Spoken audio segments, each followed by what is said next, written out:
Hello students, how are you all? This is Pallavi Pujar from Biotechnica.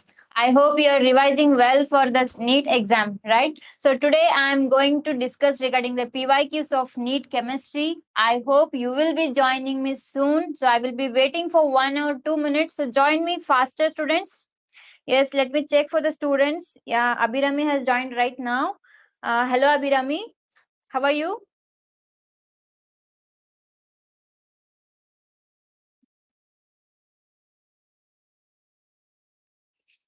Yes, how is your preparation? How are you preparing well for the NEET exam? Is it okay? Or are you feeling any difficulty?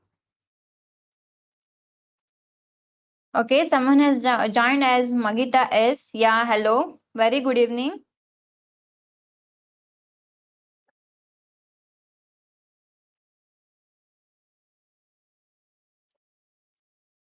So for the preparation, no, you have to solve more and more PYQs, and especially when it comes for the chemistry, and not only chemistry, for physics also and biology also, you have to thoroughly prepare well by solving the question papers. Either you can go back to the mock test, also you can attempt, or else you can go for the means you can frame your own questions, and simultaneously you will be building that the courage, like you will be most confident enough to answer also, right? So just try to solve the more questions more and more, because exam is not that much far, it is soon coming, right?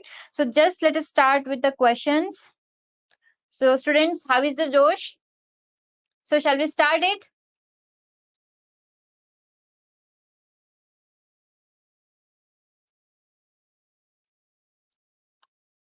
Okay, we'll start the session, and just I'm going to give you the questions. Okay, so just try to approach in your way, and no doubt I'm going to give some hints how to solve the questions also.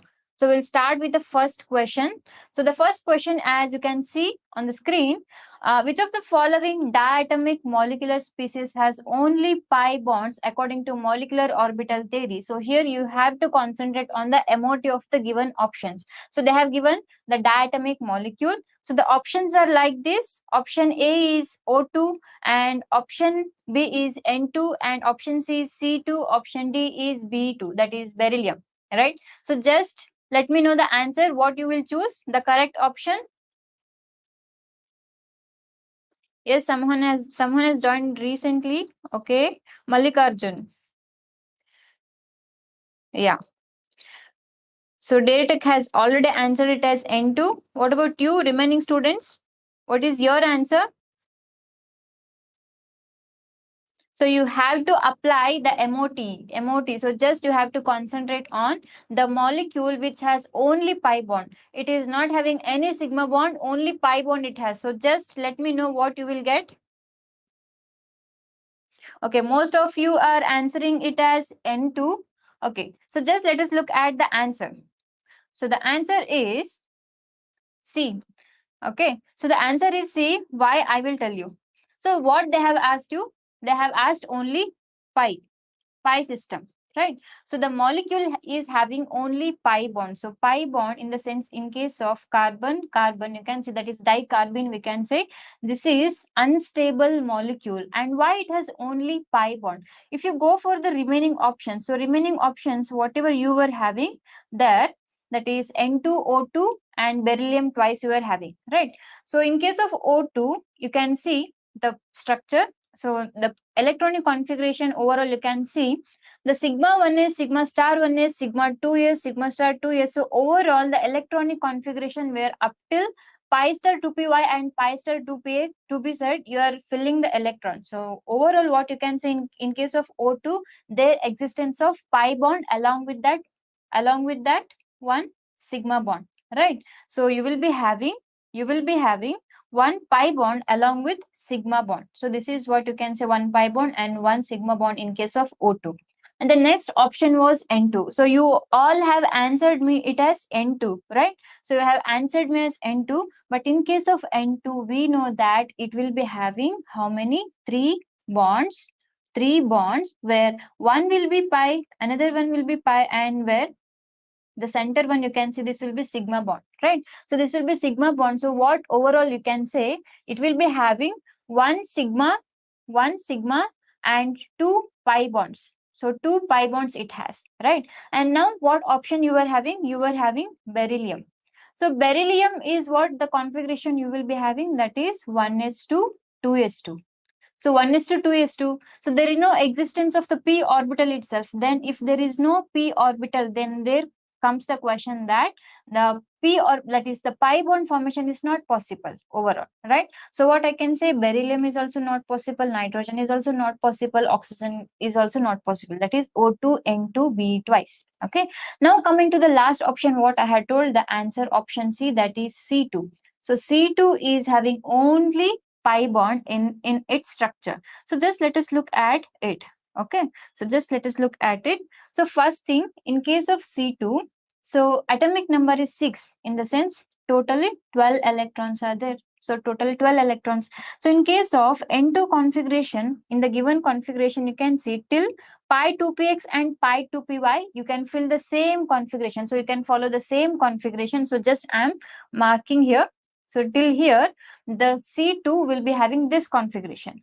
Now, how many electrons you have? You will be having 12 electrons. So 12 electrons, how do you represent? So you can represent the last p orbital electrons like this. So it will be having the p orbital, right? So in case of my previous session, I had told regarding the N2O2 MOT. So there I have given one hint regarding the 1, 2 and 2, 1. 1, 2, 2, 1 I had given, right? So 1, 2 and 2, 1. When and all you have to apply the code. So if you have the molecule in which the total electron count is more than 14 and less than 14. If it has more than 14, if it is more than 14, okay. So just let me show here, less than 14 and more than 14. So if it has more than 14 and less than 14, then it will follow 1 to 2, 1 and 2, 1, 2, 1. So in case of O2, it has 16 electrons. So it has 16 electrons in case of O2, and then what it can having, it will be having the code, it will be having the code 1 to 2, 1, right? So it will be having 1 to 2, 1. In case of N2, it has only 14 electrons, that is less than 14 or else equal to 14 we can say, then it will be following 2, 1, 2, 1 code, 2, 1, 2, 1 code. So right now C2, how many electrons it has? It has 12 electrons. So it has 12 electrons, then it will be less than 14 electrons. So less than 14 electron, in the sense what code you have to follow? You have to follow 2, 1, 2, 1. So how I will place the p orbitals here? So p here, so 1, that is sigma 2pz, and apart from that, the remaining 2 I will keep it as it is, right? So simple. So here you have your p, and this is sigma, and this is antibonding orbital, right? So antibonding orbital you have. Now coming to its electrons, when you consider with respect to p orbital, so it will be having electrons, right? So you can show either this way also, this way also. Just let me show here also. Okay, so just let me show here once again. So in case of its p orbital, so the 2p orbitals, it will be having electrons, right? So 2, 1 code you have to follow. So just I'm going to write it once again. Okay. So just these are antibonding, and these and the below whatever you can see, these are bonding. So in case of bonding and antibonding molecular orbital, whatever the electrons you are going to see, only in case of the p orbitals you are going to see. Okay, so whatever the 4 electrons you consider with respect to C2, the single 2 carbon atom. So 2 carbon atoms, you consider this carbon and this carbon, the 4 electrons together you can see only in the p orbital, and that's what we can say, it will be having only pi bond. It is not carrying any sigma bond in its structure. Okay, so that is what the answer, the option C. I hope you have got all. Do you want me anything to repeat? Yes, Abhirami, Sunil, and Mallikarjun, and few more are there like Dare Tech, Noble Wolf. Okay, so all students, I hope I have cleared your doubt, and just let us move on further. The second question, you can see here, the correct order of the basic strength of methyl substituted amines in aqueous solution. So here they are asking regarding basic strength of amines, methyl substituted amines, and in aqueous solution, not in gaseous phase, in aqueous solution they are asking. So the options are like this. Option A is CSC thrice N, that is tertiary amine, then secondary amine you have, and primary.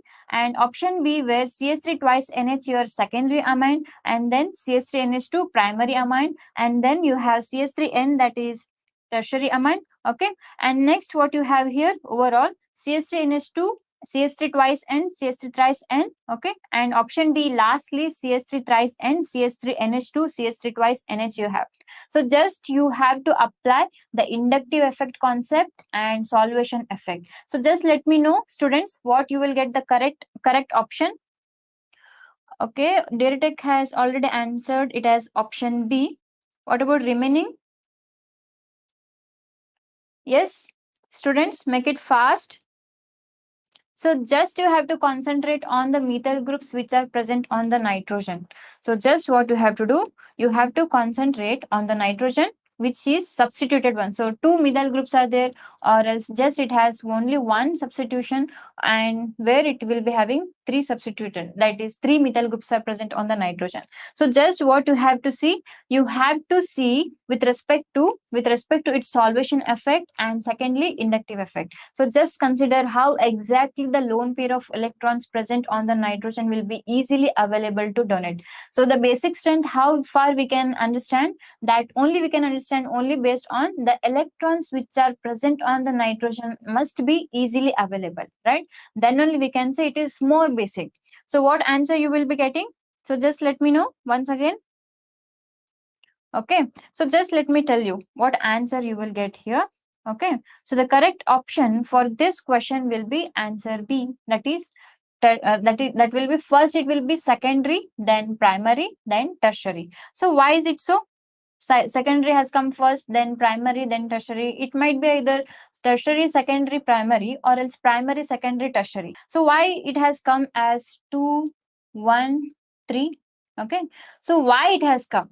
The basic strength, as I have told, in case of nitrogen, whatever the lone pair of electrons you can see, those must be easily available. When it will be available, so one thing I can say is regarding electron density, right? So electron density, when you increase on nitrogen, then the electrons whatever present on the nitrogen will be easily available, right? So when you consider with respect to inductive effect, then that will be the reason we can say.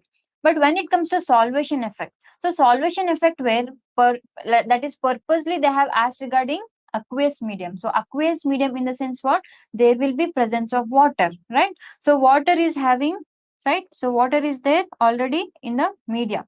So then just what you have to consider along with this tertiary, okay, tertiary and secondary, then primary. So it has only CH3NH2. Okay, CH3NH2 we can say overall. And here it has one hydrogen and two methyl groups, that is secondary. And nextly, the third one, where it will be having two methyl groups on it, right? So in case of solvation effect, what we can say, there existence of hydrogen bonding between the water molecule hydrogen and the nitrogen. So the water molecule, whatever you can say here. So just let me show here in the solvent media what happens exactly. So when you have nitrogen, so it will be having one proton, right? And water molecules, where it will be having two protons on it.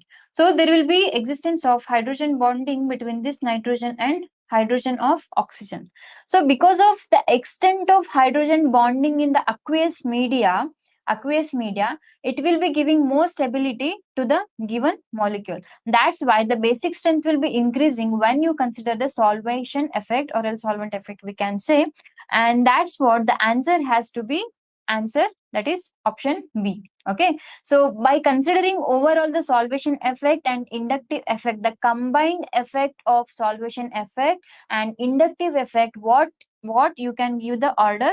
You can give the order as 2, 1, 3. So between tertiary and primary amine, whatever you consider, there will be some kind of equal effect. There will be some kind of equal effect, but the secondary will be having both inductive and solvation effect more stronger than compared to primary. That's why the order will be given as 2, 1, and 3. Okay. And now we'll move on to next question. So the next question is the conjugate base for acids, water, and HFR. So they have given water molecule and HF. So just what you have to do here, just you have to know what exactly Bronsted acid and base. If you know the work of, means what exactly the Bronsted acid and base it will do, whether it will be proton donor or proton acceptor or electron donor, electron acceptor. So that you have to know. If you know the concept of Bronsted acids and base, and then definitely you will answer me the correct answer for this question. So what answer you will give me? Yes, dear tech. Yeah, very good. So you have given me the ethyl substituted amine also. That is tertiary, the secondary, tertiary, primary. So Mati Mitra has answered me as option A and dear tech has answered me as option A. Okay, what about remaining students? Yes. Yeah. So just let us solve this question, and along with that I am going to show you the correct option for this question. So the question where they have asked regarding the conjugate base, right? So the answer will be option A. So option A, where you are having OH minus and F minus, right? So just let us know how exactly it will be giving me OH minus and F minus as a conjugate base with respect to water and HF. Suppose you have water, okay, water, and again one more molecule of water.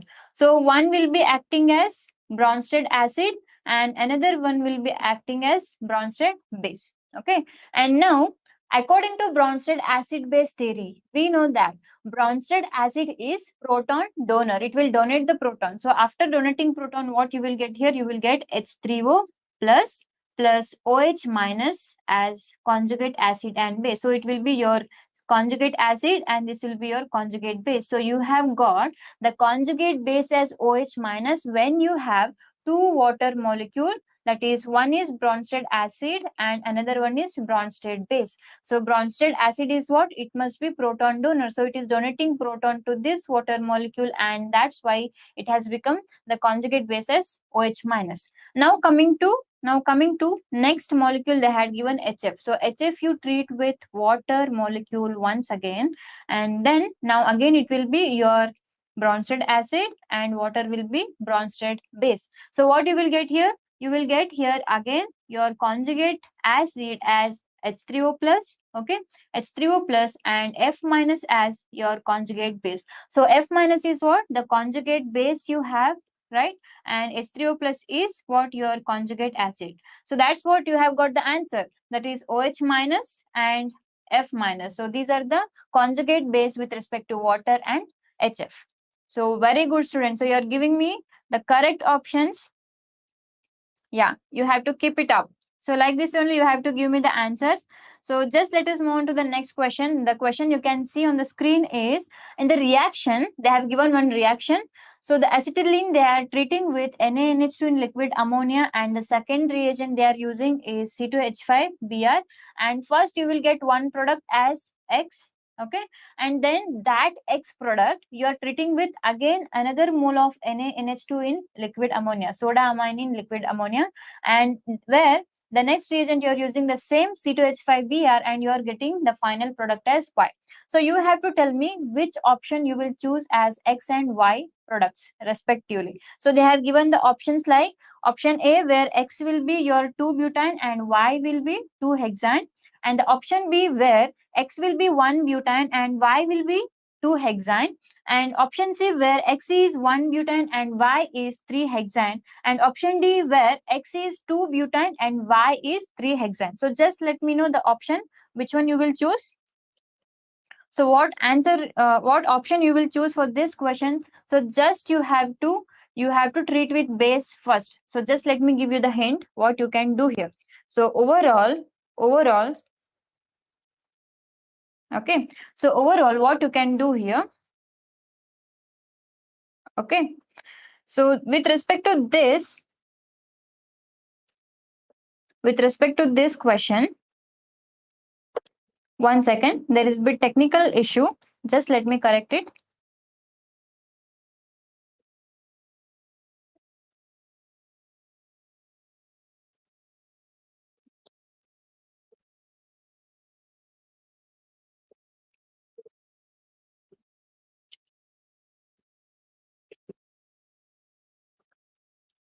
I hope screen is visible for you all.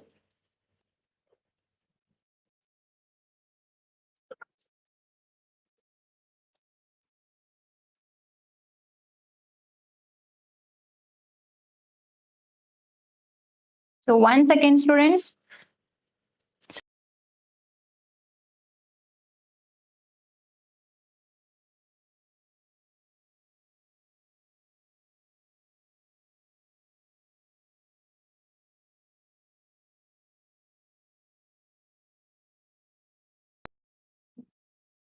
Okay. So forgive me, students, for the technical issue. Okay. So we'll back to the question again. So the question was like this, where the acetylene we were treating with NaNH2 in liquid ammonia and C2H5Br. So what exactly the NaNH2 in liquid ammonia it will do? So its work is to abstract proton. So it will abstract the proton from the carbon. So just abstract the proton, then you have to treat with alkyl halide. Then you will get the X product. Then again treat with your base. Okay. Again it will be grabbing one more proton from the carbon, and then you will be getting your Y product. So what answer you will get here? So just let me know. Okay. Nitin Sharma has answered it as option A, and Deretek has answered it as option C. Okay. Okay. So just let us see what answer you will get for this question. Okay. So the question where the option will be C. Option C is correct here. So just let us look at the question. So what you were having, you were having acetylene, right? So acetylene where it will be having two carbon with two carbon with two carbon with triple bond, right? So just what you are going to do, you are going to treat with NaNH2 in liquid ammonia. So NaNH2 in liquid ammonia is what? A base. So it will be abstracting one proton. So it will abstract one proton. So then what you are going to get? You are going to get C triple bond C and Na, right? So you have Na. Then what you have to do? You have to treat with, again, you have to treat with C2H5Br. So they had given C2H5Br, right? So just what you have to do? You are going to remove this NABr, right? NABr, and what you will get here overall? You are going to get C triple bond C and CH2, CH3, okay, CH3, and one more proton is there, right? So at the terminal side, you have one more proton. So this is what your X, okay? So this is what your X. So X is what? What name you can give for this compound? The name is 1-butene. So why it is 1-butene? The C triple bonds is present between 1 and 2, and we give for the lowest priority, that is lowest number we can give. So what you can give as 1-butene. So the answer will be 1-butene for this question, right? And now coming to Y product. So you have to again treat with NaNH2 in liquid ammonia.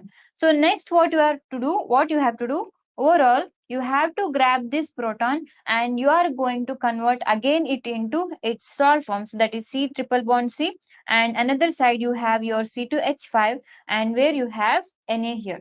So next what you have to do, you have to again choose. So just I'm erasing because I have not having that much enough space here. Okay. So now coming to back. So Na you have, and again treat with C2H5Br. Okay, C2H5Br you have, and then you have to remove Br, NaBr. Okay, so just you have to remove NaBr. At last, what you will get? You will be having C triple bond C. One side you have C2H5, another side you have C2H5. Right? Another side you have C2H5, and that's what overall what we can say. We can say this is one hexane. Right? Sorry, three hexane. So why it is 3-hexyne wine? We can say this is because another side you have here C2H5. So C2H5 where CH2CH3. So two carbons along with this third one. We can say if you start numbering from here 1, 2, 3, 4, 5, 6 because C2H5 in the sense 2 carbons. So I have considered, and between third and fourth position you have C triple bond. So you have to consider the lowest number. So 3 number you will consider, and this will be 3 hexane. So the answer will be option C for this question. Very good, students. We'll move on further. Okay, are you ready? Shall we move on further? Okay, so the next question is, in the given reaction, benzene they are treating with cyclohexene in the presence of HF, and you are getting the product as P. So you have to tell me what is that product P. So the options they have given A, B, C, D along with their structure. So just let me know what answer you will give for this question. So just let me know what you will answer for this question. Yes, students, make it faster. So just what you have to do, you have to first generate carbanion, or else just shift the pi electron on the cyclohexene, and then you are going to attack on the benzene. So it is easiest question, you can say. Okay, so just let me know the answer with respect to this question. So the answer is option C here. So why it is option C? So just let me show here directly. So you have cyclohexene. So just shift the bond here and followed by attack here. So that is what the answer option C will be correct for this question. Okay, so just you have to shift the bond in the presence of HF, where you are going to create the carbocation. Okay, and where you are going to you are going to substitute over the benzene ring, and you will be getting the option C as correct answer. Okay, so this is what you have. Now coming to the next question. In the reaction with HCl, an alkene reacts in accordance with the Markovnikov's rule to give a product 1-chloro 1-methyl cyclohexane, and the possible alkene is. So you have to give me the answer. That is the 4 options they have given. Option A, option B with the structures, and option D also with the structure they have given, and option C where they are telling that the both option A and option B are possible with respect to the Markovnikov's rule application. So then just let me know what answer is yours. So what is your answer, students? Okay, someone has answered, that is Noble Wolf has answered already as option C. What about remaining students? So just you have to know the Markovnikov's rule if you want to solve this question. So according to Markovnikov's rule, what you are going to do? So HCl, how you are going to attack on the given reactant part, that is cyclohexane they have given, right? So 3 cyclohexanes they have given, and one thing you have to keep in your mind whenever you have the Markovnikov's rule, what you have to do, whenever you add the proton, that is from the electrophile or the nucleophilic reagent like HCl, you have the H plus and Cl minus where you are going to add, and there you have to check with respect to the carbocation stability. So how stronger the means how stable will be the carbocation, the like that you will be getting your more stable product or else major product, we can say. So what is your answer? So Nitin Sharma has answered as C, and Deritek has answered it as option A, and Mallikarjun has answered it as A. Okay, so just let us see with respect to the answer. So what is the answer? The answer will be option C. So why is it so? Why is it so? Just let us look at this. Okay, so just let us look at this question. So what they have given? They have given HCl. So HCl they have to treat with the given alkene. So the first alkene what you have here, you have the first alkene as C double bond C, right? So HCl where you are going to split as H plus and Cl minus, right? So H plus and Cl minus you have. So just by shifting this, where Cl minus will be attacking on this carbon, and H plus will be gone attacking to the carbon where there will be negative charge, and what you will get here, the cyclohexane with CH3 and Cl. So this is what for the option A you are getting the first product, okay, which is most stable one. Why? Because after the formation, like after shifting this electrons, so just let me erase this, okay. So here, after shifting the electrons towards this carbon, whatever the carbocation you are forming, it is more stable, right? So here, whatever the carbocation you are forming, it is more stable than what we can say. It is more stable or major product, we can say. If we go with respect to option B where you have this type of alkene, Okay, and where you are going to attack the same HCl here, H plus and Cl minus, and where you can see either you can shift this side or else this side. If you shift this side, the most stable carbocation you can generate, and similarly the Cl minus will be attacking on that deficient carbon, and H plus will be grabbed by this carbon after attaining negative charge, right? So what you will get the product? You will get the product same as CS3 and Cl, right? And now coming to option D, what they have given? They have given the structure like this, that is C double bond C and CS3 you have, right? So if you try to form the carbocation, okay, so just I'm shifting either this side or else this side. So just let me erase this, okay? So just let me erase few part of reactant here. Okay, so now coming back with respect to this cyclohexane. So you have this C double bond C, either if you're shifting this side, and what you have to do, you have H plus and Cl minus. So Cl minus will be gone attacking here and H plus here. Or else you can do like this, where C double bond C you have, and you're shifting this side where the Cl minus will be attacking on this carbon and H plus will be on this carbon, right? So whatever the possibility you can see with respect to C double bond C, remaining option A and option B, where the carbocation is not stable with respect to option D. So option D, whatever you can have, you can erase this. You can erase this, and that's why the option C you have to choose as option A and option B, where the two particular the cyclohexenes will be giving me the major product with respect to Markovnikov's rule application. So according to Markovnikov's rule application, what we have, the proton or the electrophile, whatever you have from the reagent part, it will be gone adding to the carbon where it will be having more number of hydrogens, right? So where there will be more number of hydrogen, then the hydrogen will be gone attacking that. So that is what we can say with respect to Markovnikov's rule.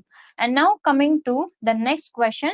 So the compound A on treatment with Na gives me B. Okay, so it is giving me first B. So just let me highlight it. So I'm highlighting it. So it is giving me B. And after that, again, the compound A you are treating with PCl5 and you are getting C. So now B and C. So B and C both are reacting together and it will give me diethyl ether as a product. So this is what the diethyl ether as a major product you are forming. And now you have to tell me what are A, B and C.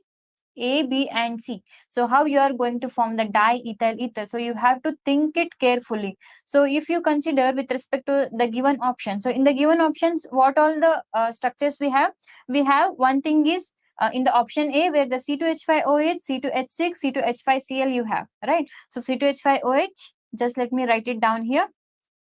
So you have C2H5OH, okay, and you have C2H6. And apart from that, you have C2H5Cl. And now in the option B, you have C2H5OH, C2H5Cl, and C2H5ONA, right? So you have one more thing here, that is C2H5ONA. Okay. And now what else you have in the option C? You have C2H5Cl, C2H6, C2H5OH you have. And apart from that, in the option D, where C2H5OH, C2H5ONA, C2H5Cl you have. So now these many four molecules you have. So now you have to think after treatment with Na, what it will give me, okay, what it will give me, and after treatment with PCl5, what product you are getting. So just by combining those two products, you are going to get diethyl ether as a product. So just let me know what answer you will get here. Okay, so just let me know. Yeah, what answer you will get here. So I have given you the hint. So what hint I have given?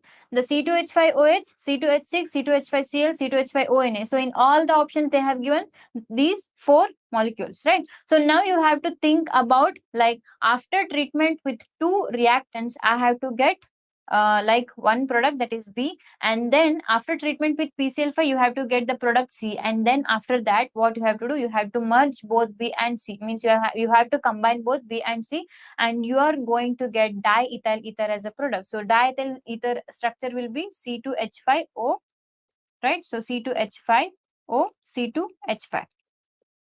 right? So you have this as the final product. So now you have to think what you can get. So just let me give one more hint also. If you break this bond, you are going to get C2H5O minus and another side where the C2H5 part you have. So just I am showing you. So if you break one side, so one hint you can got here, that is C2H5OH will be there, right? So now the C2H6, C2H5Cl, C2H5ONA. So just try to solve it and what answer you will get. So Daretech has answered it as option D, and Noble Wolf as D, and Mati Mitra also as D. Okay, so just let us look at the answer, whether you have answered it correctly or no. Okay, so coming to the answer, option D is correct. Yes, very good students. Mati Mitra, very good, and Daretech also very good, and someone Noble Wolf, yeah, very good, and Nitin Sharma has answered it for this question or else previous question. If you have answered for this also, if you're mean somewhere else you are going wrong, no need to worry. So as I have told, so just you have to focus on the reactant part. Okay, so just let us look at here. So what they have given, that is, okay, so just let me choose it once again. Okay, so what they have given, they have given A, and that A you are treating with Na, you're treating with Na, and product you are getting B. Okay, so just let us consider A as C2H5OH, C2H5OH. Okay, and you are treating with Na. So what you are going to do? You are going to replace hydrogen by Na. So you will be getting C2H5ONA. Right. So now I have started with C2H5OH. That's why my A will be C2H5OH and B will be C2H5ONA. Okay. So you have got C2H5ONA. Next, this B. Okay. So this B you have got. Now the same A you are going to treat with PCl5. So you are going to treat with PCl5. So what you are going to get? You are going to get C2H5Cl as the answer. Right. So you are going to get C2H5Cl as the answer, and now this will be your C, right? So we will be having B and C. So now you have got B and C. What you have to do? You have to combine both B and C. So what is your B? Your B will be C2H5ONA, and your C will be C2H5Cl. So simple reaction, what you have to do? You are going to remove NaCl, and what you will get? You will get your diethyl ether as a product. So just I am going to show here. Okay. So you will get diethyl ether as a product. Okay. So this is what you have got as the answer. So now I have taken A as C2H5OH, and simultaneously you have to take the previous whatever the options they have given the molecule. So if you try out for C2H6, C2H5ONA, so where the serial wise you have to check, and in the given options where you have the option D where the C2H5OH has to be A, and B will be C2H5ONA, and C will be your C2H5Cl. So this is what the order you have, right? So you have any problem with this? Do you want me to repeat anything? Yes, students. Okay, so we'll move on further. The next question, which of the following species is not stable? So you have to look at the steric hindrance, like the atomic size of the surrounding atoms with respect to the central atom, right? So they have given four options here: SiF6 2 minus, that is germanium, GCl6 2 minus, and option C where the tin hydroxide they have given SnOH6 2 minus, and lastly option D where the silicon they have given SiCl6 2 minus. So what is your answer? Just let me know what you will get here. So as I have told, compare the atomic size of the remaining atoms which are surrounding the central atom. So for example, if I consider here, the C is the central atom. Okay, so just I am considering here C as the central atom, and it is combined with remaining atoms. Okay, just I consider here X as the surrounding atoms. Okay, so the surrounding atoms, whatever you have with respect to their atomic size, also it matters. Okay, so Datek has answered it as B. What about remaining students? What is your answer? Yes. Easiest question. You have to think about the surrounding atom, that is fluorine, chlorine, OH, and Cl they have given, and along with that the central atom size also matters here. So just let me know what answer you will get here. Okay, Mati Mitra has answered it as option D, and Mallikarjun has answered it as B. Okay, so just let us look at the answer. Okay, whether you have given me the proper answer or no. So the answer will be option D. Yeah. Yes. Why? Because whatever you have the d orbitals having, that is silicon, germanium and tin, they are able to form the hydroxide chlorides compounds. Okay. But when it comes to the silicon with chlorine, so the chlorine is, well, compared to the fluorine, chlorine is having more atomic size, right? So where you can say, right, the fluorine which will be having lesser atomic size compared to chlorine, and the chlorine, what it is, bigger atom, so it is bigger atom compared to fluorine. And that's what, whenever we consider the that is SiF6 and SiCl6, the SiCl6 is not able to form and it is not stable also. So that is why the answer has to be option D here. Okay, now coming to the next question, students, which of the following is amphoteric hydroxide? So they have given the options as option A, where the strontium hydroxide they have given, and option B, where the calcium hydroxide they have given, and option C, where the magnesium hydroxide is being given, and option D, where the beryllium hydroxide is being given, that is BOH twice. So what answer you will get with respect to this question? So you have to correlate with respect to the hydroxide and their properties, right? So you have to be thoroughly studying with respect to the group chemistry, because that is most important. Okay, so someone has answered, that is Mallikarjun as C and Noble Wolf as C. Okay, so what about remaining students?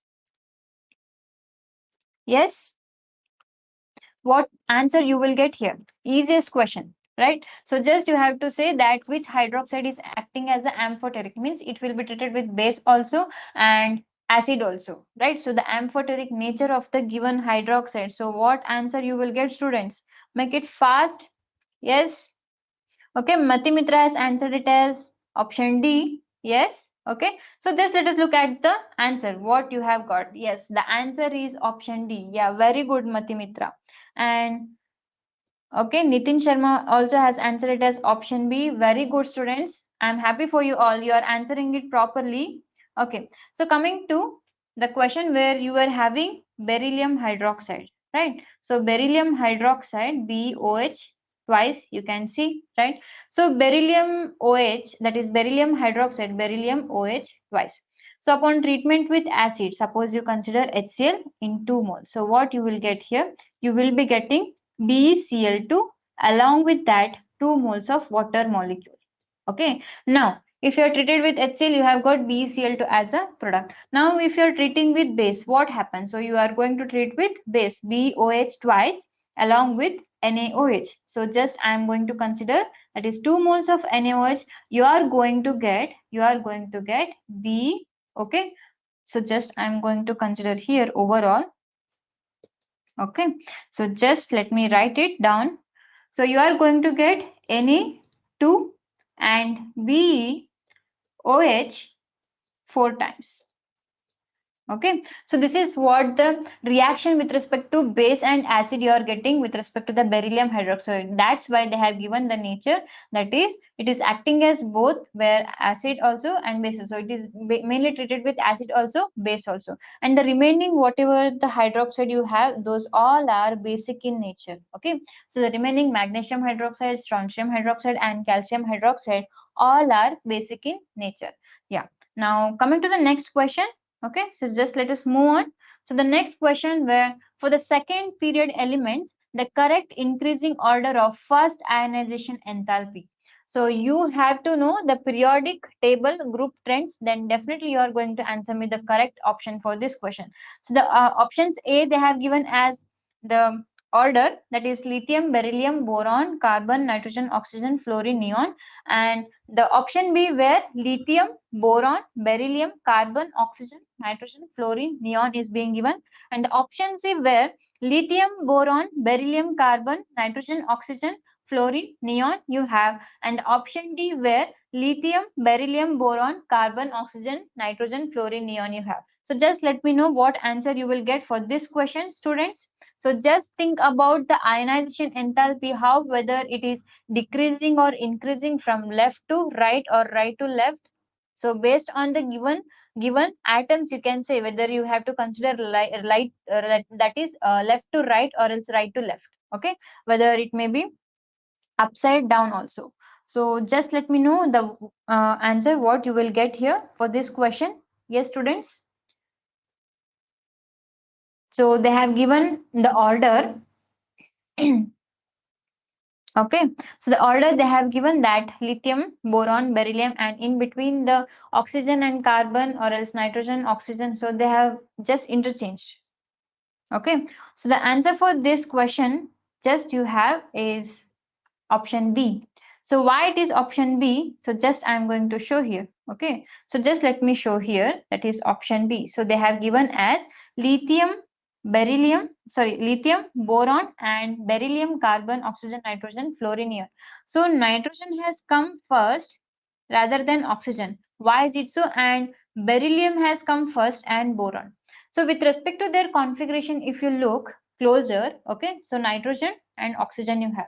So oxygen atomic number is 8, right? And nitrogen is 7. So oxygen, when you consider with respect to its electronic configuration, that will be 1s2, 2s2, and 2p4, right? When you have nitrogen, that is 1s2, 2s2, then 2p3 you have, right? So you have 2p3 and 2p4. You have to concentrate on this. Why? Because the ionization energy is what? You are going to apply some energy, that is the minimum amount of energy is required to remove the electron from the valence shell of an atom, right?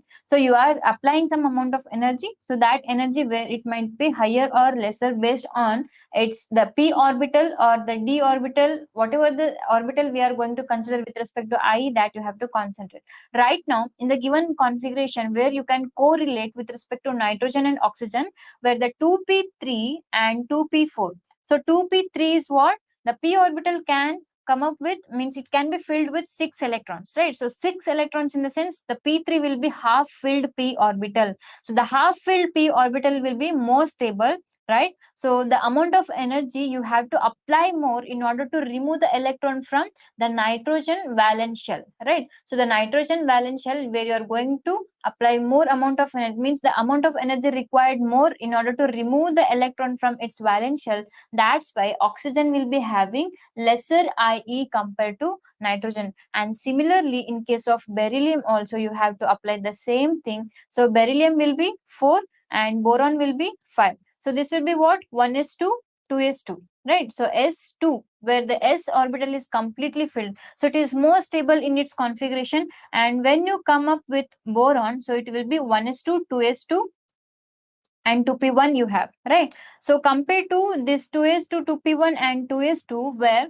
the beryllium is more stable in its 1s2, that is 2s2 configuration. And what we can say, the amount of energy required to remove the valence shell from the beryllium atom will be more compared to boron. That's why the boron will be having lesser IE compared to beryllium. Okay, so this is what the option B has to be correct for this question. Okay, now we'll move on further with respect to the remaining question. So the next question, as you can see, the right option for the number of tetrahedral and octahedral voids in hexagonal primitive unit cell. So they have asked regarding the HCP, that is hexagonal primitive unit cell. So just you have to tell me how many voids will be present, that is tetrahedral and octahedral respectively. You have to answer me.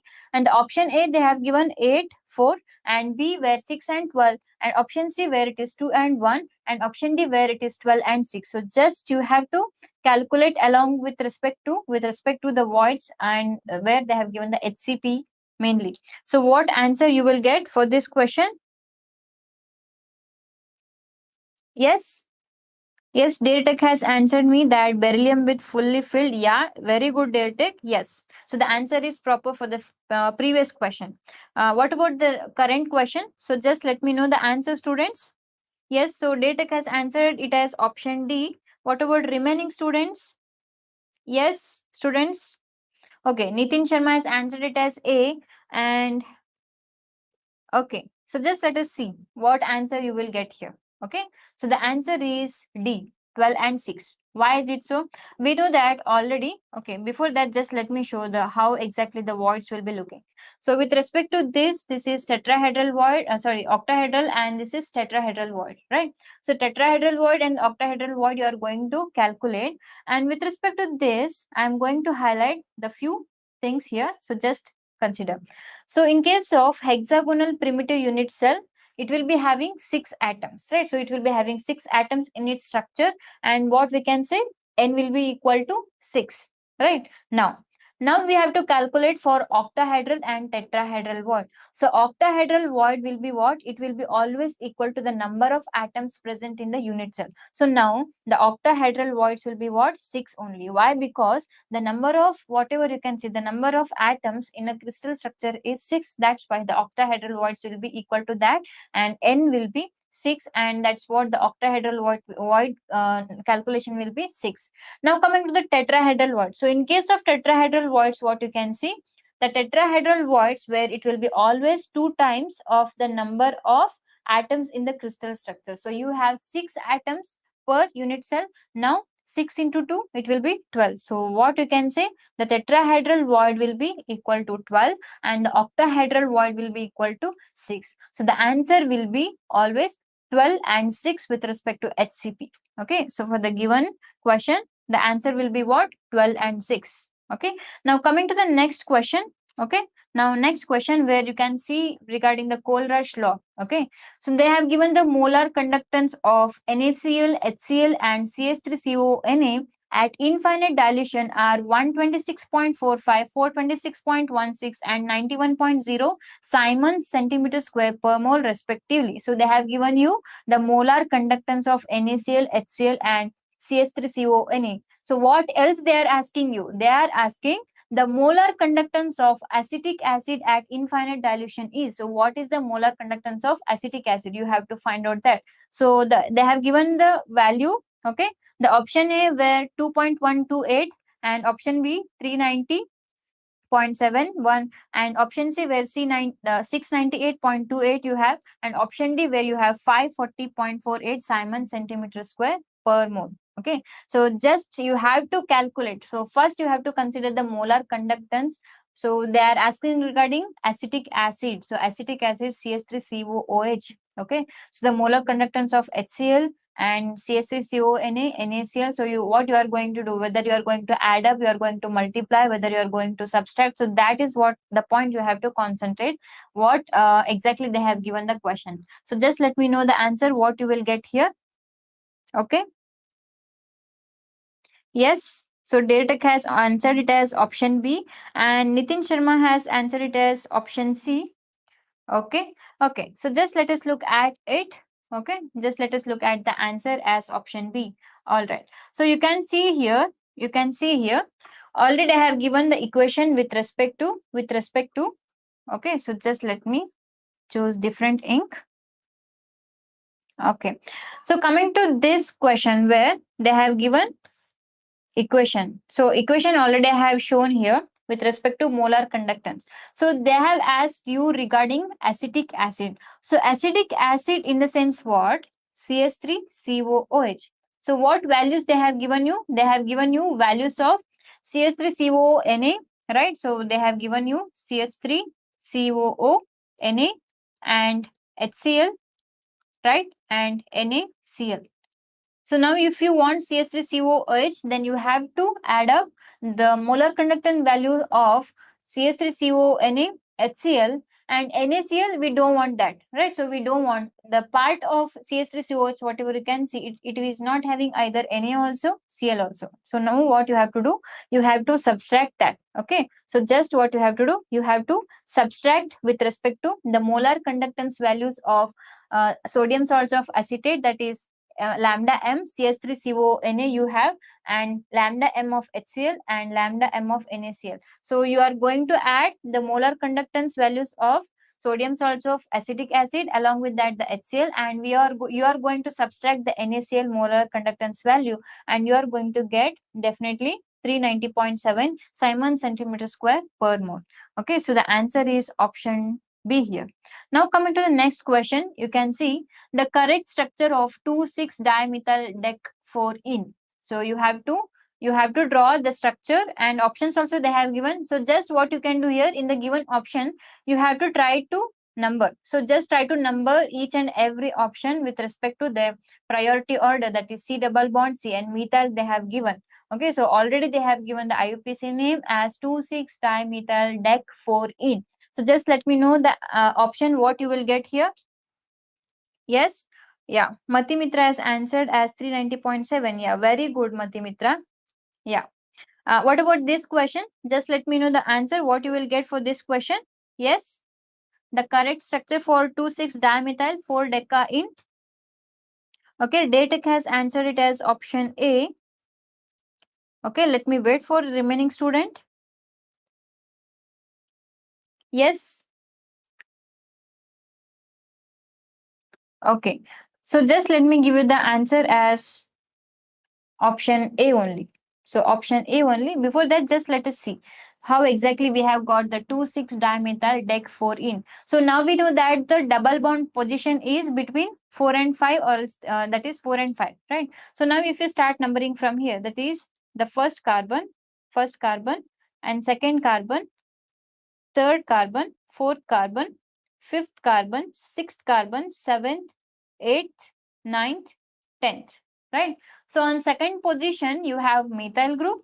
Between 4 and 5, you have C double bond C. And on the sixth carbon, you have one more methyl group, right? So what they have given? They have given 2,6-dimethyl dec 4-ene. So 2,6-dimethyl dec 4-ene, in the sense what? The option A has to be correct. If you go for the second option, so you can see, if you start numbering from here, the C double bond C will be getting higher number, right? So according to IUPAC nomenclature rule, what you have, the C double bond C, it has to given lesser number, right? So the lowest number it has to get once you start numbering with respect to the carbon chain. So option B is neglected. Now coming to option C, if you start from here, so where you have to start 1, 2, 3, 4. So it has come between 3 and 4. But what they have given? They have given it is 4-ene. So 4-ene, the C double bond C has to be between 4 and 5. So the answer will be option A, and option C is also neglected. Option D is also neglected. If you concentrate on the ene, that is C double bond C numbering, and definitely you will get the correct option. Okay. So now we'll move on with respect to remaining question. Okay. So now the next question is, you have to identify a molecule which doesn't exist. So the options they have given as He, that is helium, and next option B where lithium, and option C where C2, and option D where O2. So just let me know what answer you will get here. Yes, easiest question, right? So already you have started to answer me that option A. Yes, helium. Yeah. So the answer is correct here. Okay, so the answer is correct here. So just let us look at further with respect to its explanation part.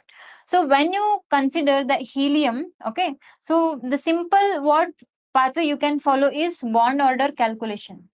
Okay, so with respect to bond order calculation, as you can see here, so the configuration will be 1s2, 2s2, right? So helium 2 in the sense what? So one atom will be atomic number 2. So 2 atoms, so it has to be 4. So what you can say, you can place in sigma 1s2 and sigma star 1s2, right? So if you consider, then what you can see, that is bond order calculation will be where BMO minus ABMO, right? So BMO and ABMO divided by 2. So what you have to do here? So you have to add 2 minus 2, right, divided by 2. So it will be 0 divided by 2. So the answer will be 0. There will be no existence of bond between the two helium. In the sense, the molecule itself is not existing, right? So that is what the answer has to be, helium 2. What about the remaining molecules? So O2 they have given. Definitely we know the basic question or the basic structure of the MOT, where it will be having the bond order 2. So between two oxygen where there will be two bonds, right? So we know that. Now if you go for the lithium, again where the bond order you will get as 1. So why? With the lithium 2. So lithium will be 3 atomic number. So 3 in the sense what? So just let me erase this. Okay. So with respect to lithium. So now you have the lithium here. Okay. So with respect to lithium, once you correct, that is where 3 electrons it will be having. So 2 lithium in the sense 6. So 6 electrons in the sense how you are going to fill. So that is sigma 1s2, sigma star 1s2, sigma 2s2. So this will be sigma 2s2. Okay. So sigma 2s2 in the sense what, where the bonding molecular orbital, it will be having 4 electrons and 2, right? That is anti-bonding, and 4 minus 2, that is 2 by 2. It will be equal to again 1. So their existence of one bond. Now again, with respect to C2, already I have discussed regarding that, where the bond order you will get as 2, right? So this is what the correct option. Now we'll move on with respect to remaining last question. Okay, last question is the reaction between acetone and methyl magnesium chloride followed by hydrolysis, it will give. So what product you will get? So the options are like this. Option A, where the isopropyl alcohol. Option B, where the secondary butyl alcohol. Option C, where the tertiary butyl alcohol you have. And option D, where the isobutyl alcohol you have. All right. So just let me know the answer, what you will get here. Yes, students. So you have to treat acetone. You have to treat acetone with methyl magnesium chloride. So just you have to treat acetone, along with that CH3 MgCl. Okay, so just you are doing hydrolysis type of reaction. So just let me write here water. Hydrolysis in the sense you are adding water there. So what answer you will get? Okay, Matimitra has answered it as option C. What about remaining all? Yes, what you will get here? So what you have to consider? The first thing, CH3MgCl, that is Grignard reagent, methyl magnesium chloride. So the positive and negative part of the reagent you have to see, okay? And then you are going to attack with respect to the corresponding positive and negative part of the reactant, that is acetone. So just let me solve this. Okay, before that, Datek has answered it as option D. All right. So just let us look at it. Okay. So the answer for this question will be C. So why is it so? Why we have got this? Okay, so you have acetone. Okay, so you have acetone, and just let me write here. So you have acetone, and you are going to treat with CH3 MgCl. So CH3 MgCl you have, and CH3 minus MgCl you can split up, right? So now the deficient carbon will be electron deficient carbon will be carbonyl carbon. So you are going to attack this CH3 minus here, and oxygen will be electron rich, where the magnesium part will be attacked by this oxygen. So what you will get here? Firstly, oxygen with MgCl, okay, MgCl, and you will be having newly joined methyl group on carbon, right? So next what you are to do, you have to add water, and what you are going to break this oxygen magnesium bond, and you are going to get your tertiary butyl alcohol. Okay, so you are going to get tertiary butyl alcohol as a final answer. Okay, so this is what the 15 questions I have discussed regarding the NEET PYQs, and the remaining questions again we'll discuss in the next session. Until that, you have to wait for me. Okay, and if you want anything, or if you want me to discuss anything apart from this, you can also give me in the description box, and so that I can go for it. Until that, thank you students, everyone. You are solving it very well. Like this way only you have to keep it up, and again we'll come up with the next session with the remaining PYQs. Thank you. Bye bye.